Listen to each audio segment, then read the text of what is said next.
بسم اللہ الرحمن الرحیم الحمد للہ رب العالمین والصلاة والسلام علی سید المرسلین وعلی آلہ واصحابہ اجمعین وبعد۔ آج رجب کا مہینہ 15 تاریخ ہے۔ رجب کے مہینے کی تاریخ ایک اسپیشل واقعہ اور قصہ جو قرآن نے بیان کیا ہے، اور رسول اللہ صلی اللہ علیہ وسلم نے اس واقعے کو بڑی تفصیل کے ساتھ احادیث میں اور مختلف تفسیر کی کتابوں میں واقعہ بیان ہے۔ تھوڑا سا آپ کو بتاؤں گا، پھر باقی قصہ پھر اگلے ہفتے بتاؤں گا۔ وہ یہ ہے کہ اللہ تبارک و تعالیٰ نے فرمایا سورہ بنی اسرائیل یا سورہ اسرائیل 15واں پارہ جہاں شروع ہوتا ہے، 15ویں پارے کی پہلی آیت، اللہ تعالیٰ کا ارشاد ہے: اعوذ باللہ من الشیطان الرجیم، سبحان الذی اسری بعبدہ لیلا من المسجد الحرام الی المسجد الاقصی الذی بارکنا حولہ لنریہ من آیاتنا انہ هو السمیع البصیر۔ اس آیت کا ترجمہ یہ ہے: سبحان الذی، پاک ہے، بابرکت ہے اور عظیم الشان اللہ کی ذات ہے، اللہ کی بڑائی اور کبریائی ہے، وہ اللہ جس نے اپنے بندے کو راتوں رات کے کچھ حصے میں لے گیا مسجد حرام سے مسجد اقصی۔ مسجد حرام سے مسجد اقصی اللہ تعالیٰ نے راتوں رات تھوڑے حصے میں لے کر اپنے نبی کو، اپنے بندے کو لے کر گیا۔ یہاں پر اللہ تعالیٰ نے کہا عبد کہا، رسول اللہ صلی اللہ علیہ وسلم کو کیا مخاطب فرمایا؟ اسریٰ بعبدہ، بندے کو۔ اللہ تعالیٰ کے نبی بھی اللہ کے بندے ہیں، ساری دنیا کے انسان اللہ کے بندے ہیں، عباد الرحمن، رحمان کے بندے۔ اللہ تعالیٰ کے نزدیک سب سے محبوب چیز جو اللہ تعالیٰ اپنے مخلوق کو پکارتا ہے، ان کو اللہ نے بندہ کہا، نبی کو بھی کہا اور عام انسانوں کو بھی کہا۔ تو یہ اللہ تعالیٰ کا فرمان ہے، اپنے بندے کو راتوں رات مسجد حرام سے مسجد اقصی لے گیا۔ مسجد اقصی کیا ہے؟ خود اللہ نے بتایا۔ مسجد اقصی وہ ہے بارکنا حولہ، اس کے اطراف میں، ارد گرد میں اللہ نے برکتیں رکھی ہیں۔ بارکنا مانے ہم نے برکتیں رکھی ہیں اس کے اطراف میں۔ لنریہ من آیاتنا، تاکہ ہم اپنے بندے کو وہ قدرت کی نشانیاں دکھائیں جو اللہ تعالیٰ آپ کو دکھانا چاہتا ہے۔ انہ هو السمیع البصیر، بے شک وہ اللہ کی ذات جو عظیم الشان، بہت ہی پاک، بے عیب اور کامل عظمت والی، شان والی جو اللہ کی ذات ہے، وہ سننے والا ہے، ہر ایک کی باتوں کو سنتا ہے اور ہر ایک کے بارے میں جانتا ہے کس کے ساتھ کیسا سلوک کرنا چاہیے، کیا فیصلہ کرنا چاہیے، دنیا کس کو دینا، دنیا سے کس کو محروم کرنا، آخرت والا کس کو بنانا، جنت کا حقدار کون ہے اور جہنم کا حقدار کون ہے، یہ سب اللہ تعالیٰ جانتا ہے۔ اس آیت میں ایک ہی آیت جو بنی اسرائیل سورہ کی پہلی آیت ہے، اس آیت میں اللہ تبارک و تعالیٰ نے سب سے پہلے اپنی عظمت، اپنی بڑائی، اپنی کبریائی، اپنی شان اور عظمت و جلال کا ذکر فرمایا۔ سبحان الذی، اس کی قدرت ہر چیز پر قادر ہے، جو قدرت اللہ کے پاس میں ہے کسی اور کے پاس وہ قدرت نہیں ہے۔ کیوں؟ اس لیے کہ رات کے تھوڑے حصے میں اللہ عز و جل نے اپنے نبی، اپنے بندے کو مسجد حرام سے لے گیا۔ روایتوں میں آتا ہے کہ جبریل علیہ السلام اور 2 فرشتے ساتھ میں آئے تھے۔ انہوں نے ایک دن اپنے مسجد حرام میں صحن میں کہیں اللہ کے نبی سوئے ہوئے تھے، تو اللہ کے نبی کو انہوں نے، ان تینوں میں سے ایک نے کہا کہ یہ بہت اچھا انسان ہے، دوسرے نے کہا ہاں جی یہ تمام میں سب سے اچھے ہیں، تو پھر تیسرے نے کہا تو پھر اس کو لے چلتے ہیں، بولے آج نہیں کل۔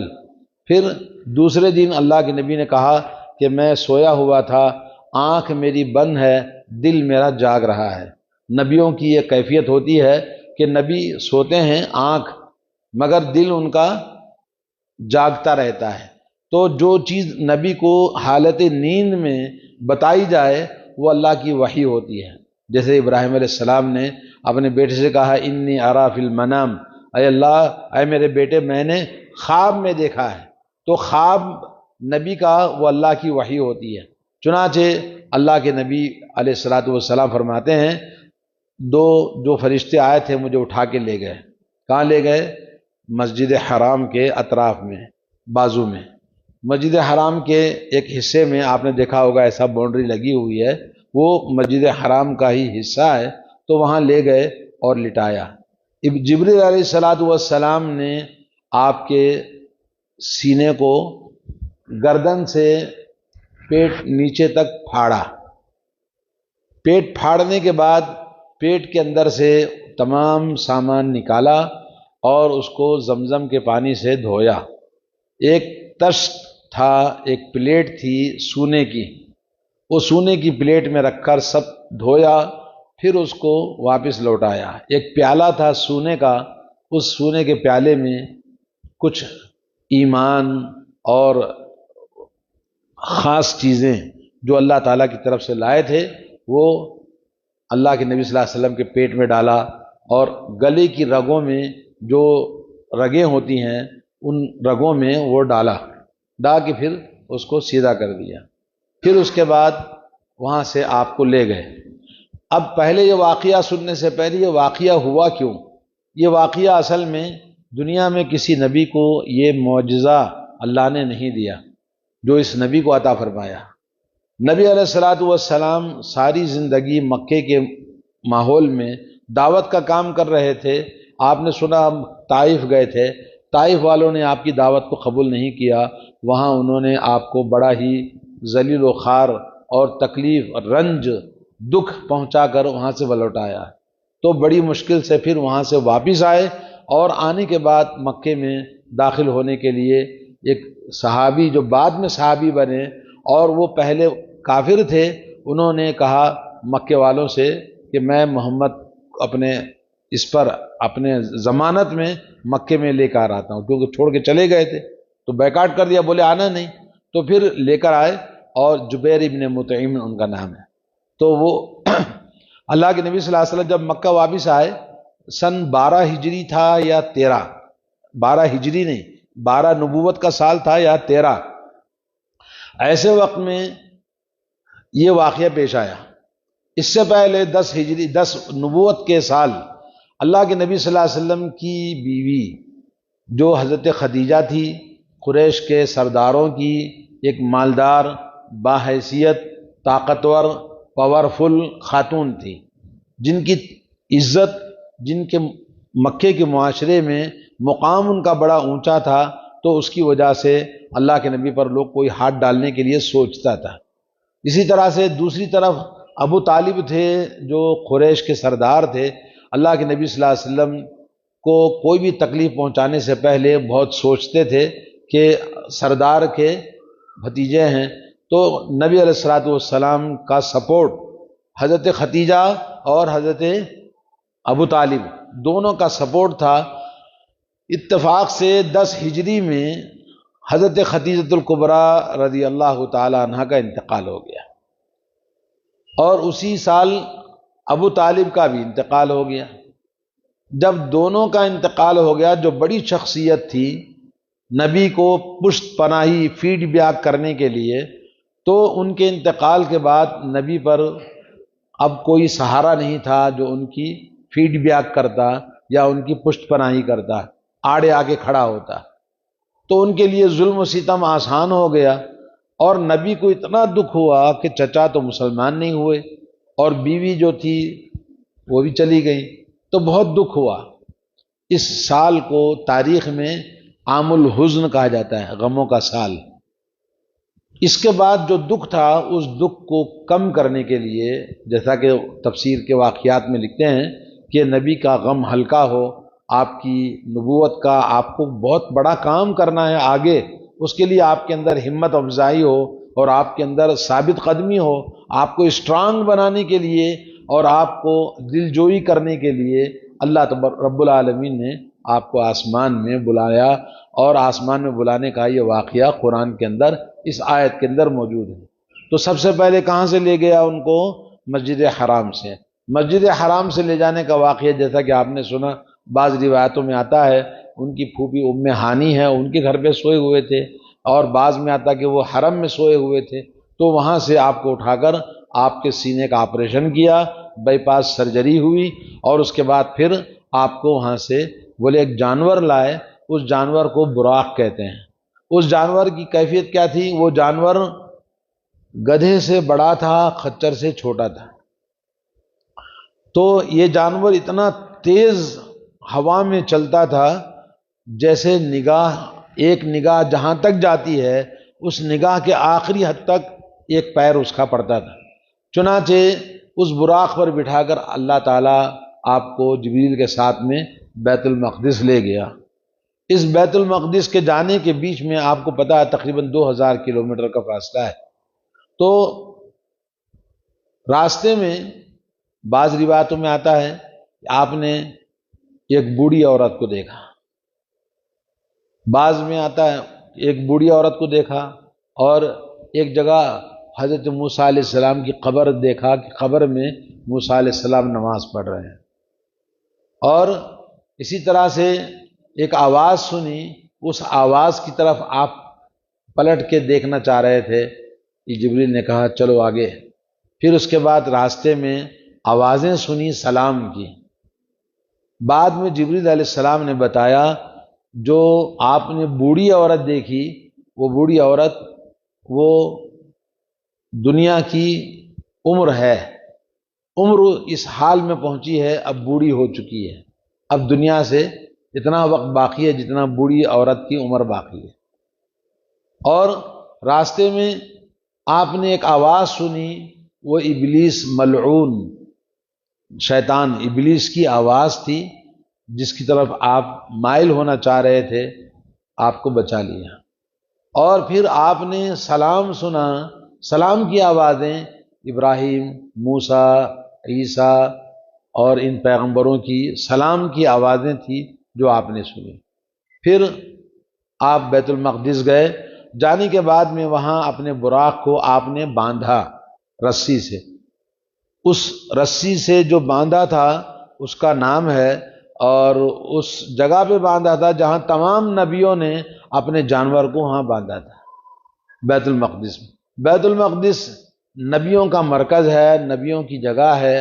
دنیا میں جتنے نبی آئے، اسماعیل علیہ السلام اور حضرت محمد صلی اللہ علیہ وسلم کے علاوہ سب فلسطین کی سرزمین سے آئے، کیونکہ ابراہیم علیہ السلام ابو الانبیاء، تمام نبیوں کے باپ ہیں۔ تو وہاں آپ نے اپنے براق کو باندھا، باندھنے کے بعد وضو کیا، اور راستے میں ایک جگہ پر جبریل نے کہا یہاں نماز پڑھو، وہاں آپ نے نماز پڑھی۔ تو کہا یہ وہ جگہ ہے جہاں آپ کو ہجرت کر کے آنا ہے، یہ باغوں، کھجور کے باغوں والا شہر ہے، یہ مدینہ ہے، یہ طیبہ ہے، آپ نے آپ کو بتایا۔ اور وہاں سے پھر آپ کو بیت المقدس لے گئے، وہاں آپ نے وضو کیا۔ وضو کرنے کے بعد میں مسجد کے چاروں طرف سے لوگ داخل ہوتے گئے، اور لوگ جب مسجد میں داخل ہو گئے، مسجد ساری بھر گئی۔ تو جبریل سے پوچھا یہ کون لوگ ہیں؟ کہا یہ آدم سے لے کر آپ تک، عیسیٰ علیہ السلام تک تمام نبی ہیں جو آپ کی قیادت میں نماز پڑھنے کے لیے آئے ہیں۔ چنانچہ رسول اللہ صلی اللہ علیہ وسلم نے سب کو نماز پڑھایا، اور نماز آپ نے امامت کی، سب نے آپ کے پیچھے نماز پڑھی، تو یہ بتانے کے لیے کہ آپ امام اعظم آپ ہیں، رسول اکرم صلی اللہ علیہ وسلم دنیا کے امام ہیں، آخرت کے امام ہیں، انبیاء کے امام ہیں، سب کے امام ہیں۔ آپ کے آگے کسی کا نام امام نہیں ہو سکتا ہے۔ اگر امام کہنا ہی تھا ابوبکر کو امام کہتے، حضرت خلفائے راشدین کو امام کہتے، لیکن دنیا میں لوگوں نے الگ الگ امام بنائے ہیں۔ یہ امام کیسے ہو سکتے ہیں جبکہ رسول اللہ نے تمام نبیوں کی امامت کی ہے؟ تو حضرت محمد صلی اللہ علیہ وسلم تمام نبیوں کو نماز پڑھائی۔ نماز پڑھانے کے بعد آپ کے پاس جنت سے ایک طشت میں، ٹرے میں 3 پیالے لائے گئے، بعض روایتوں میں 2، بعض میں 3، علامہ ابن جریر نے 3 پیالوں کا ذکر کیا. ایک پیالے میں کیا تھا؟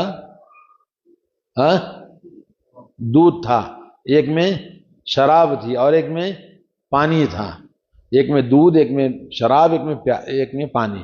نبی علیہ الصلوۃ والسلام نے دودھ کا پیالہ اٹھا لیا، اور دودھ پینے کے بعد میں جبریل نے کہا کہ اگر آپ پانی اٹھا لیتے تو آپ کی امت پانی میں ڈوب کے ختم ہو جاتی، اور آپ اگر شراب کا پیالہ اٹھا لیتے تو آپ کی امت نشے میں ختم ہو جاتی تھی.